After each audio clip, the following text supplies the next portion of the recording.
Usa ka pagtuo, usa ka tingog, usa ka katawhan.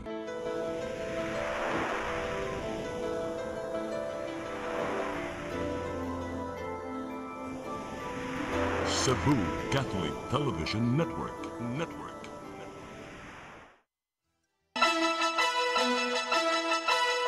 Uluhan sa mga balita sa Sayre 47. PNP Chief Police General Nicolas Torre III girilibuhan sa katungdanan. Mga tambalanan nangandam sa posibleng pagsaka sa kaso sa dengue o leptospirosis. Nulan 300 ka mga nalambigit sa lalaing krimen sa tibuok Central Visayas. Nadakpa, usa ka buwan nga dili makabayad sa tubig, putla na sa MCWD. Construction worker nga namising human matagak sa Mahiga Creek, patay na ang nakitaan. Sugbo, Kabisayan ug Mindanao, Pilipinas ug katawhan kutos maabot sa tong Sibya sa tibuok kalibutan maayong hapon. Live kita karon sa CCTN Channel 47 ug kini ang tulumanon sa nagunang kasayuran nga angay natong masayran. Sa nga ni Attorney Danica Caballes, ako si Dennis Tabar ug kini ang Sayre 47.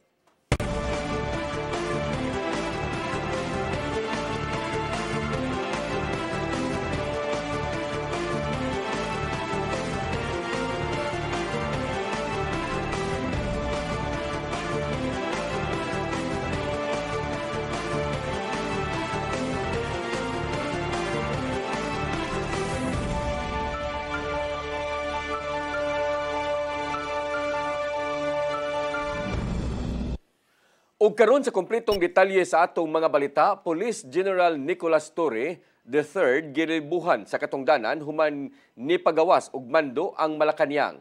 Apan nakita sa DILG nga posible siyang ibutang sa laing posisyon sa gobyerno. Ang kasayuran ihatod ni Mary Rose Sagarino. Girilibuhan na sa katungdanan isip hepe sa kapulisan sa nasod si Police General Nicolas Torre III subay na sa nahimong mando gikan sa Malacañang. Ubos sa gilawatang mando nga pirmado ni Executive Secretary Lucas Bersamin, pinasubay kini sa nahimong mando sa presidente nga tarungon ang liderato sa Philippine National Police. Sobra sa duha ka buwan ang milingkod sa katungdanan si Torre isip PNP Chief o adunay mga reforma gipatuman sama lang sa 5-minute response. Nasayran nga ni sangpot sa pagrelibo kang Torre ang nahimong resolusyon sa National Police Commission bahin sa mga gipang-appoint nga opisyal. Ning pagkutlo sa balita, wala pay dugang pamahayag si Torre human sa iyang gidangatan. Gitataw ni Interior and Local Government Secretary Junvic Remolia nga walay nahimong bisan unsang kalapasan si Torre ubos sa iyang pangatungdanan. Giangko niyang lisod ang maong desisyon apan makiangayon alang sa kaayuhan sa kapulisan sa nasod. In his brief tenure as chief and even before that as CIDG, the President and General Torre have had a wonderful and productive relationship. However, there comes a crossroads in a President's decision-making that he has to make the tough but necessary decisions to push his agenda forward. Tungod niini, nanumpa sa katungdanan ang bagong hepe sa kapulisan sa nasod nga si Police Lieutenant General Jose Melencio Nartates Jr. Siya ang kasamtangang Area Police Commander for West Mindanao ug taas-taas na ang pagserbisyo niini isip police official. My aspiration has become to lead with integrity, to serve with compassion, and to protect our communities with unwavering dedication. But today is not just about my story. It is about the collective narrative of the Philippine National Police, an organization built on the pillars of service, honor, and justice. Over the years, we have been guided by the wisdom and insights of my predecessors. Apan gibutyag ni Remolia nga posibleng ibutang si Torre sa laing posisyon sa gobyerno kay nagpabilin pa man ang pagsalig sa presidente nga naa kaniya. Mary Rose Sagarino, CCTN News. Samtang mga tambalanan nga gipadagan sa Kapitolyo nangandam sa posibleng pagsaka sa mga kaso sa dengue o leptospirosis tungod sa sagunson nga mga pag-uwan. Kapin 3,000 ang nataptan sa dengue samtang adunay 37 na ka mga kaso sa leptospirosis sa probinsya sa Sugbo. Ang kasayuran ihatod ni Gian Navarro. Karon pa lang nangandam na ang mga tambalanang gipadagan sa Cebu Provincial Government alang sa posibleng pagsaka sa mga kaso sa managlaing sakit nga motumaw ning ting-uwan.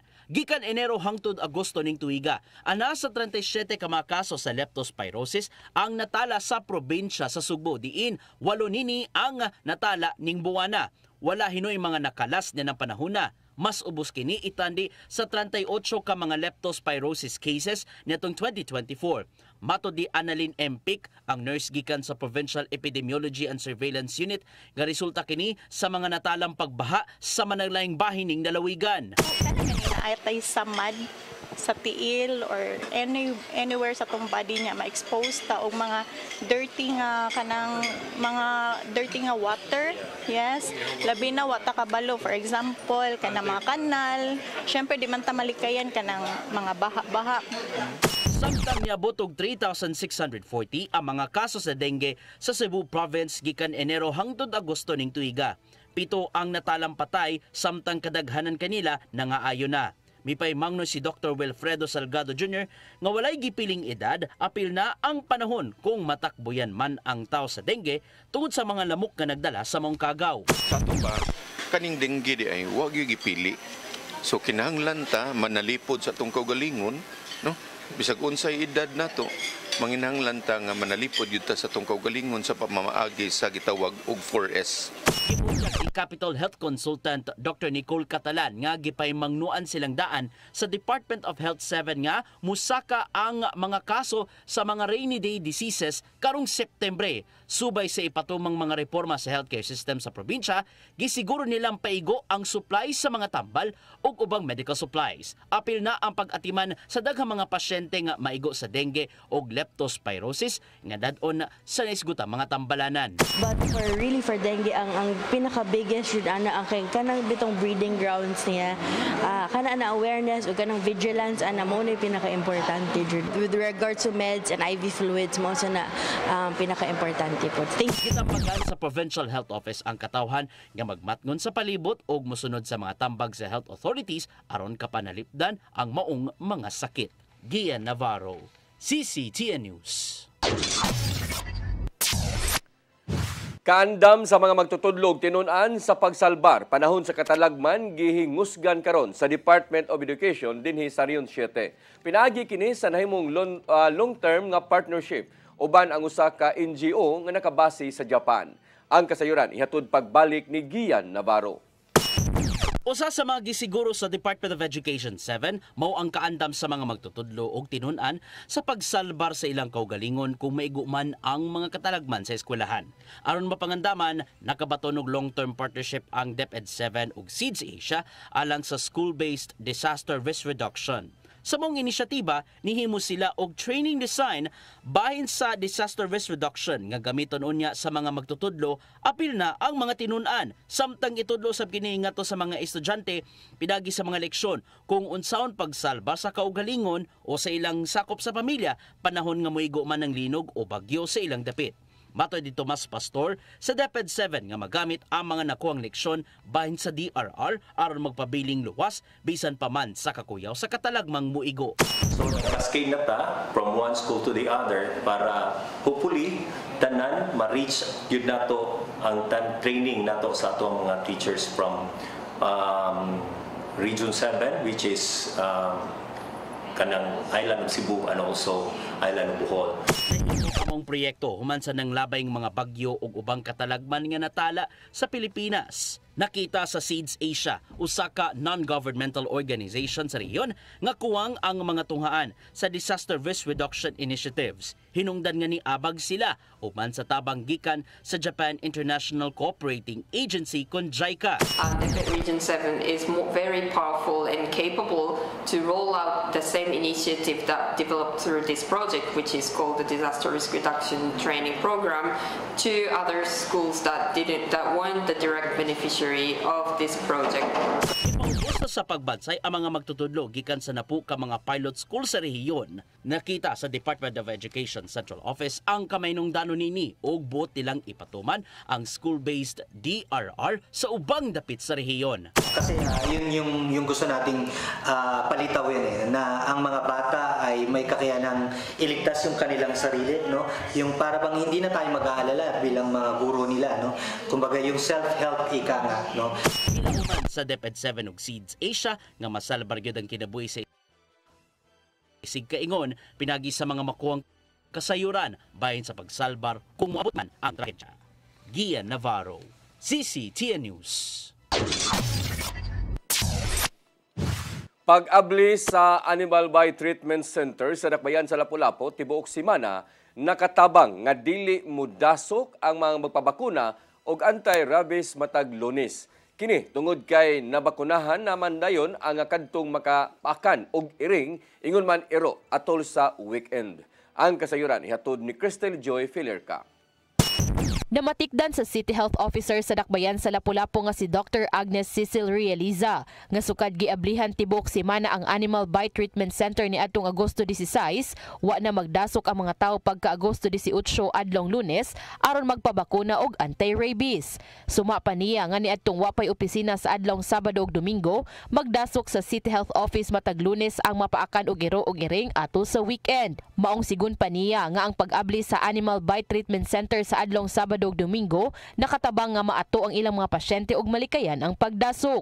So karon kung maka-obserba mo nagsugod mi last week. Pag Monday naka-observe mi nga dili na gid congested. Okay, during Saturday, Sunday daghan pud ang mga bakuna.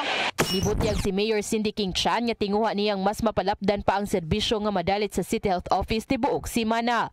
Kini aron nga ang kadto mga nagtrabaho Lunes hangtod Biyernes makapahimo sa mga serbisyo nga gitanyag sa City Health Office ato sa mga adlaw nga wa sila'y trabaho.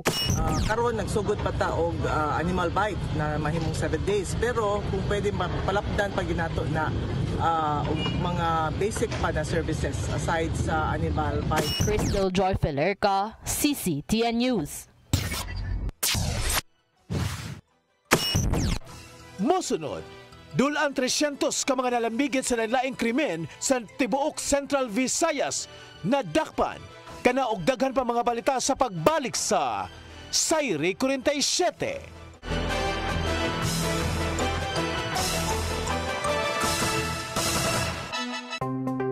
Discover the beauty of the Philippines.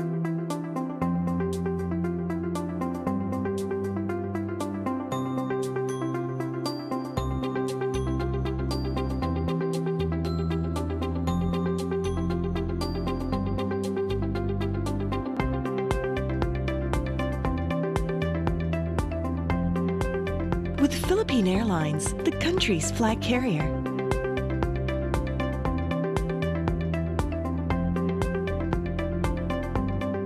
The airline that lets you feel the warmth of the nation.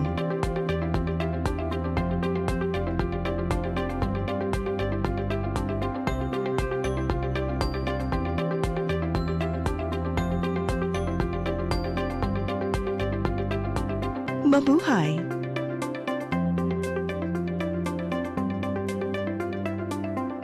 Siguradong pagkain sa buong bansa. Masaganang ani, mataas na kita, maulad na buhay ng mga magsasaka at mga mangingisda. Siguradong pagkain sa buong bansa. Congratulations! Nunito Tatay Dodong A. Lemchua, awarded as Cable TV Maverick, Father of Cable TV in the Philippines, given by Philippine Cable and Telecommunications Association Incorporated, PCTA, from Phil Products Group of Companies.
Dihay Pinay namin yo og hapon, hapon nga tigulang og hubakon.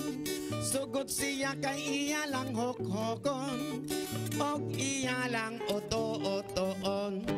Ay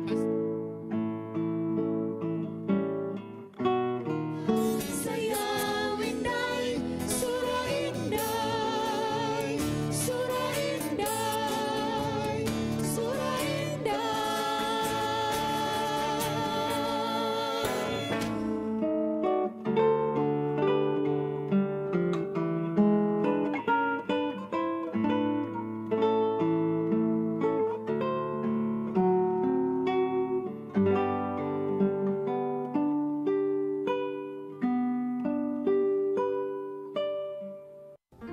I am the God that healeth thee. I am the Lord, your healer. I sent my word and healed your disease. I am the Lord, your healer. I am the God that healeth thee. I am the Lord, your healer. I sent my word and healed your disease. I am the Lord, your healer. I am the God that healeth thee. I am the Lord, your healer. I sent my word and healed your disease. I am the Lord, your healer. I am the God that healeth thee.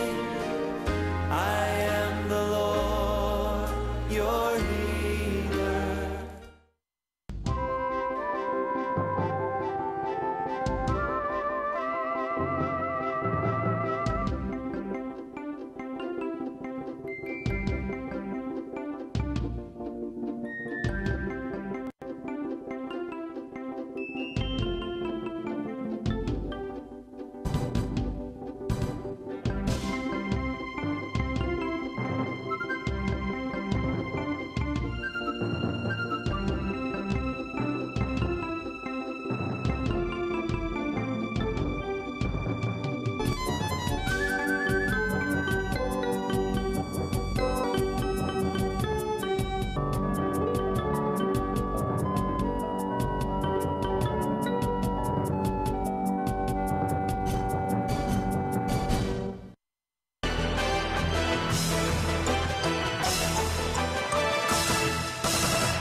Balik sa atong mga balita, Mandawi City College nakadawat og 300 ka lingkuranan gikan sa buhatan sa Vice Gobernador. Nagkuwang og lingkuranan ang tunghaan subay na sa pagdaghan sa tinun-an. Ang kasayuran ni hatod ni Mary Rose Sagarino. Gi-turn over kaganinang buntag ang 300 ka armchair ngadto sa Mandawi City College gikan sa buhatan ni Vice Gobernador Glenn Anthony Soco. Kauban niya sila si Provincial Board Member Attorney Olen Seno ug Malcolm Sanchez, kuyog ni Mandawi City Mayor Tadeo Junki Uwano. Ang mga bangko na palit pa sa panahon ni Soko isip board member sa 6th District nga naglakip sa Lone District sa Mandawi. Gaapan nadugay ang distribusyon tungod sa election ban. Gihatag ang mga bangko human mahibaw-an ni Soko ang kakuwang sa lingkuranan sa City College base sa interview sa mayor atol sa iyang pagbisita sa tunghaan. Gawa sa edukasyon, matud ni Soko nga suportado sa probinsya ang mga programa sa Mandawi tungod laki pa man kini sa Kapitolyo bisan usa na ka Lone District. All social infrastructure, any other needs of the community will be addressed, of course, in coordination with the local government units.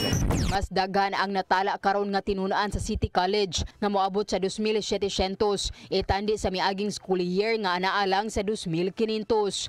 Mipasalig si Mayor Junki Uwano sa pagtukod og bagong kampo sa Mandawi City College aron mas mapalambo pa ang kahimtang sa tunghaan. Muna sila lang kung balik-balik nila, this is only temporary kay kibaw naman mo sa itong plano sa long term na to. Pero we can't do this alone. We need everybody's help, private sector, from the capital, national, tinabangay lang yung tatanan for our students.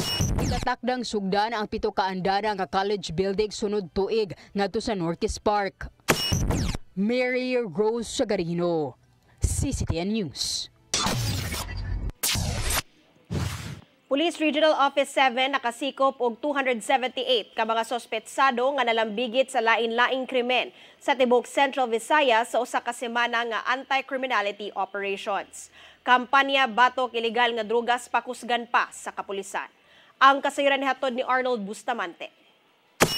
Moabot sa 278 ka mga tao ang nangadakpan sa Police Regional Office 7 sa managlahing operasyon sa kapulisan nga may resulta usab sa pagkasakmit sa 3,661.57 gramos nga gito ang shabu nga mobalor ang tanan sa 24.8 milyones de pesos sunod sa usa ka semana gikan sa Agosto 17 ngadto na sa 23, 2025. Lakip sa nadakpan ang 144 ka mga tao nga nalambigit sa illegal nga drugas dinhi man ini gila nga mga big time drug personalities. Nakadakop usab ang mga pulis og 67 ka mga wanted persons, din 16 din ang nabutang sa listahan isip mga most wanted person ug 51 ang adunay mga warrant of arrest sa lain-laing kaso nga giatubang sa kampanya batok loose firearms sa kapulisan. Nakasakmit og 22 ka mga armas, usa ka granada ug 54 ka mga bala sa naglahi nga operasyon. Samtang 45 usab ka mga sugarol ang nagadakpan human sa subsub nga operasyon batok sa illegal gambling sa Tibok Region 7 ug 9,813 nga kwarta sa sugal ang nasakmit. Si Police Brigadier General Rodrigo Marana ng sa Piero 7 mibutyag ngang pagkasikop sa mga suspitsado ug pagkasakbit sa milyon nga balor sa illegal nga drugas. Pagpakita kini nga ang kapulisan wala mohunong sa kampanya batok krimen. Gipasalig ni Maranan nga magpadayon sila sa ilang paghingusog batok sa kriminalidad aron nga magpabilin nga malinawon og luwas nga puy-an ang Tibok Region 7. Awhag niya sa publiko nga motawag dayon sa 911 kung adunay kadudahan sa ilang lugar aron mahatagan dayon nila kini sa dinalian nga pagtagad. Arnold Bustamante, CCTN News. Usa ka semana nga Mobilization Exercise 2025 gasalmutan sa gatusan ka mga Philippine Navy Reservists sa Visayas ug regular forces gibuksan sa Naval Forces Central. Ipaubos sila sa nagkadaiyang operasyon sa kadagatan aron makat-on ang mga reservists sa responsibilidad sa mga regular forces. Ang kasayuran hatod ni Crystal Joy Pelerca. Gibuksan na sa Naval Forces Central ang Philippine Navy Mobilization Exercise kun PN MOBEX 2025 aboard NFC Area of Responsibility kaganihang buntag sa NAVFOR St. James sa Dakbayan sa Lapu-Lapu. Kung diin 400 ka mga reservists sa Visayas ang mosalmot sa usa ka semana nga exercise. Ang 200 kanila nagikan sa Eastern Visayas Naval Reserve Center samtang ang laing 200 nagikan sa Western Visayas Naval Reserve Center. Matud ni Commodore Joselito de Guzman, ang commander sa Naval Forces Central, nga ipaubos ang mga Navy reservists sa nagkading mga operasyon sa kadagatan, kauban ang kapin 300 ka mga regular forces aron nga sila makakaton sa mga responsibilidad niini. So they will be conducting at sea pace na different, sasakay sila ng mga Philippine Navy ships natin. So they will be conducting GANEX, yung gunnery exercise, yung mga fire at sea, yung mga basic board and search, Meron din sa Sabado, yung sa Medellin, meron tayong gagawin na amphibious exercise. Dugang paniya nga dili lang kini drill apan usa kini kapag pangandam kung adunay masugatang kakulian ang nasud sa umaabot. Maong sigon pa ni Captain Francisco Cacho, ang Deputy Commander sa Naval Forces Central ug ang officer conducting the exercise, nga mahinungdanon nga makakato ng mga reservist ilabi na nga magsilbi silang force multipliers. Because the whole of Visayas is a big part of our country, and alam naman natin na marami yung ating pangailangan sa ating regular force. So napaka-importante na yung majority ng ating mga reservists dito sa Visayas ay mapamiliarize nila yung kanilang respective roles when it comes to reservist activities and operations. Kininamo ikatulong tuig sa pagpahigayon sa PNMOBEX ug karong tuiga ang programa nakatutok para sa Naval Squadron Reserve ug Marine Company Reserve. Ang mong kalihukan magpadayon hangtod karong Setyembre 3. Si Governor Pamela Baricuatro mo'y guest of honor and speaker sa opening ceremony apan wa kini makatambong tungod sa mas importanteng lakaw niini. Ang pangu sa Cebu Provincial Disaster Risk Reduction and Management Office nga si retired Colonel Dennis Pastor mo'y nipadangat sa mensahe sa gobernador ug nipasalig kini nga mohatag siya sa suporta sa maong kalihukan. On behalf of the Cebu Provincial Government, she extends her full support to the Naval Forces Central and salutes every sailor and reservist taking part in this mobilization. Crystal Joy Felerca, CCTN News. Ipatuman karong Oktubre ang bagong disconnection policy ngadto sa mga konsumidor sa Metropolitan Cebu Water District. Gikan sa kaniadtong 2 ka buwan, posibleng maputlan og supply sa tubig ang konsumidor kung wala nakabayad sa iyang bill sulod sa 1 ka buwan. Hinon adunay 1 ka semanang grace period aron makabayad sa MCWD og kalikayang maputlan og koneksyon sa tubig. Matod sa Assistant General Manager for Finance nga si Pia Barnido, nga laumang musaka ang gidaghanon sa mga namayad og tubig sa maong polisiya ngadto sa 95%. Mao may painumdom ang MCWD sa mga konsumidor nga mobayad on time sa ilang water bills online o di bakaha managlahing accredited payment centers. Mayor Nestor Archibal nanginhanglan og katin-awan gikan sa DPWH kalabot sa flood control projects nga gipatuman sa dakbayan sa Sugbo. Usa na niini mao ang gidugayon sa katukuran og ang pagsiguro nga dili maapektuhan ang dagan sa trapiko. Ang kasayuran ihatod ni Gian Navarro. Nagkinahanglan og katin-awan si Cebu City Mayor Nestor Archibal bahin sa gipatumang mga flood control projects sa syudad ning tuiga. Sa gipaambit niyang datos, mikabat tanan-tanan og 751 million pesos ang kantidad sa mga proyektong gipatuman sa Department of Public Works and Highways karong tuiga. Gilangkuban kini sa 11 ka mga flood control projects sa South District ug napo usab sa North District. Buot sa mayor nga susihon ang dugang detalye bahin sa naisgutang mga proyekto gikan sa timetable nini hangtod sa uban pang mga ipatumang precautionary measures. Guidance is this, nakakita siguro mo sa periodiko nga ingon ang atong presidente na the projects which will be undertaken by the national government kaning sa DPWH na kinahanglan mga igong permiso sa atong syudad so that there would be proper coordination. This is what we need to do. Apil sa mga proyektong gisiguro sa mayor mao ang mga drainage projects nga gipatuman daplin sa madagong kalsada. Gilikayan hinuon ni Archibal nga mosamot ang kabudlay sa ubang mga motorista tungod sa bugat nga trapiko nga dala usab sa pagtrabaho sa mga proyekto. Because there are projects nga nasugdan na nila like kamantayan mo diha sa atong Manila area sa Manhabra. Ang kaniya kung gina ng contractor, usamo sa ka nakako sa traffic because dili na naman ka-U-turn. So that's why ako sinagin ng kinahanglan inyo ning kumpletuhon. Kasamtangan, kipugan unang pagpatuman sa mga flood control project sa dakbayan ning tuiga. Samtang gisusi pa ang ubang pang mga nasugdan sa miaging tuig. Gian Navarro, CCTN News.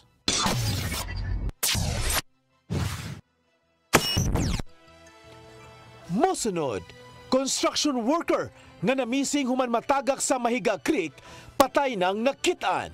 Kana og daghan pa mga balita sa pagbalik sa Sayre 47.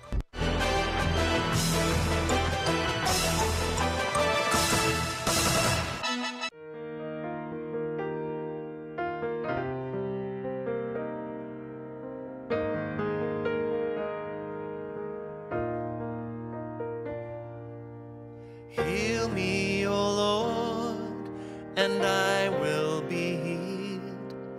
Save me, and I will be saved. Heal me, O Lord, and I will be healed. For you are the one I praise. You are the one I praise. Sing it with me. Heal me, O Lord, and I will be healed. Save me, and I will be saved. Looking for the best internet deals in Negros Oriental? Field Products Negros is here to bring you fast, reliable, and affordable internet with plans made just for you. For as low as 899 pesos per month, enjoy speeds of 50 Mbps, perfect for streaming, working, or studying from home. Need more speed? No problem. Get 100 Mbps for just 1,199 pesos. 150 Mbps for only 1,499 pesos, or our fastest plan, 400 Mbps for just 2,399 pesos per month. Plus, you can add over 100 cable TV channels to your internet plan for just an additional 100 pesos per month. That's entertainment and lightning fast internet all in one. Enjoy no installation fees and start today with a 1,000 peso customer deposit. Call us now or visit our website to sign up with the Field Products Negros. You get internet that's affordable, reliable, and local. Field Products Negros, bringing you closer, faster. Call us at 0917-631-5240 or visit our website www.fieldproductsnegros.net or our Facebook page, Field Products Dumaguete. Subscribe now.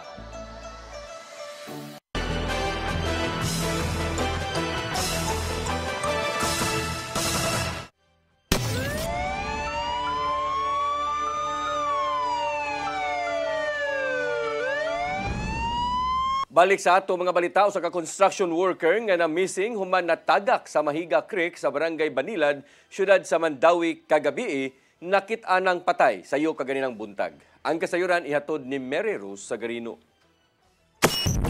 Sa CCTV sa Barangay Banilad, syudad sa Mandawi, nakita nga naglakaw sa hagipot nga dan ang usa ka lalaki sa dihang kalit kining natagak sa sapa sa Mahiga. Nahitabo ang insidente alas 5:56 kagabi. Gilayon usab nga miresponde ang barangay nga nangayo og tabang sa uban pang responder. Apan wala makit-an ang lalaki sa gipahigayon nga search and rescue operation kagabi sa mga otoridad. Kaganinang alas 9 sa buntag, nakit-an na lang ang iyang patayng lawas sa Holy Name Creek sa Barangay Mabolo, syudad sa Sugbo.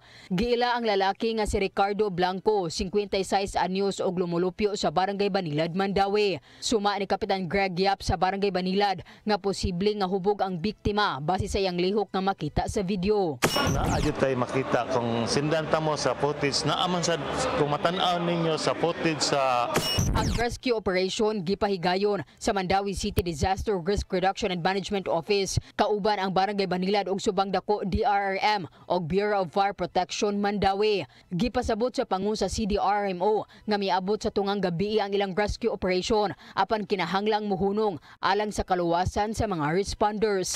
Rescue na to operation sa tungang gabi man din katong area manggod usban ka na is ngit-ngit din nasa uban area nga lisod sudlon kay uban mga agent ng subdivision ang kumpanya din gagmay sa kay clearance kanang tapis kasapa ang agianan. Sa kasamtangan, wala pa'y matino nga opisyal nga hinungdan sa kamatayon sa lalaki.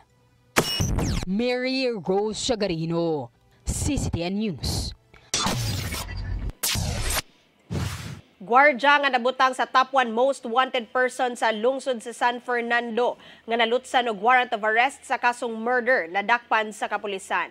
Akusado mo'y gitudlo nga usa sa tulo ka responsable sa pagpusil patay sa Head Internal Security Officer sa Azoka Holding Incorporated sa Barangay San Isidro ni adtong Enero. Ang kasayran hatod ni Arnold Bustamante.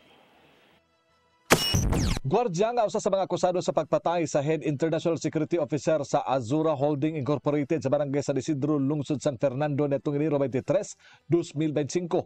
Ang nadakpan kini sa kapulisan pinasingit sa warrant of arrest nga giluwatan sa korte sa kasong murder alas 6:30 gani ng buntag sa Barangay Pitalo sa Lungsod San Fernando. Ang akusado nga nabutang sa top 1 most wanted person municipal level ug top 7 most wanted person provincial level gila nga si Alberto Quizon Monsanto Jr. nga nailasab nga si alias Alfredo, kanhi sakop sa Hebrew Security Agency nga residente sa Barangay Pitalo sa San Fernando, Cebu. Ang warrant of arrest giluwatan ni Judge Joy Bracero Redoble, ang presiding judge sa RTC Branch 77 sa siyudad sa Carcar sa kasong murder batok nga Monsanto. Pinitsahan niya itong Agosto 15, 2025 nga wala gitugot nga piyansa alang sa iyang temporaryong kagawasan. Ang San Fernando Police Station sa pagpangulo sa hipin nga si Police Major Michael Hingoyon miumuldayon og tracker team human madawat ang kopya sa warrant of arrest.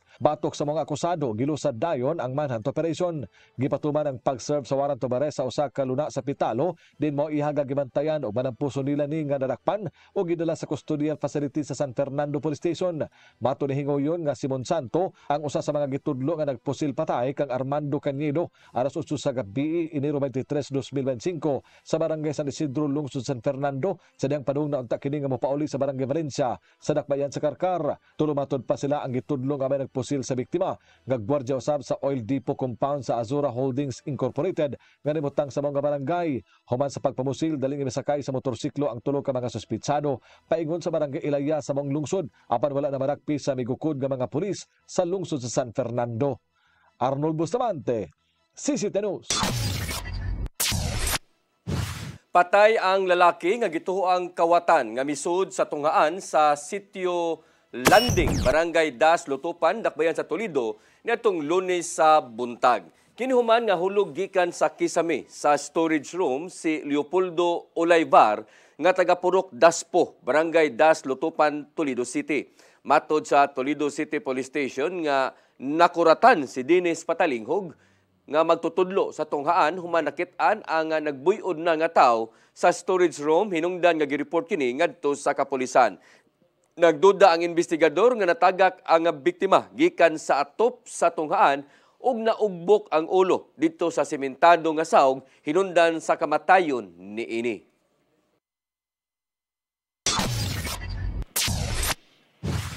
Nasignit sa mga sakop sa kapulisan ng kapin usa ka milyon ka pesos nga drogas gikan sa usa ka 19 anyos nga babay atol sa buy-bust operation kagahapon sa Barangay San Roque, siyudad sa Talisay. Gila ang dinakpang si Maylene Daan Reyes na nimuyo sa Purok Bangus, sitio sa Usawan sa susamang barangay. Nakuha gikan kaniya ang 165 grams sa gituang shabu nga may kantidad tanan-tanan og 1.122 million pesos. May paymangno si Talisay City PNP Director Lieutenant Colonel Mayla Maramag nga dili gihapon sila muhunong sa pagsumpo sa ginadiling drogas sa syudad. Hinungdan nga gisaluduhan ni Mayor Gerard Anthony Samsam Gulyas ang kapulisan sa maong malampusong operasyon. Nakabsan sa kinabuhi ang usa ka 86 anyos nga lula human siya mi gibanggaan sa motorsiklo kaganinang kadlawon sa Barangay Tinago, siyudad sa Sugbo. Gila ang biktima nga si Antonia Murano o nagpuyo ra usab sa mao nga barangay. Matod sa Traffic Enforcement Unit sa Cebu City PNP nga mitabok ang lula sa may Sirius Minya Street apan wa kini makabantay sa dang nagdagan ang motorsiklo nga nimaniho ni Janry Baldidas. Nalagpot ang duha ka sa simentadong bahin sa kalsada og pareho kining nakaangkon og naangol sa lawas. Anaa na sa luwas nga kahimtang si Balbidas apan ang magatubang siya og kasong reckless imprudence resulting in homicide.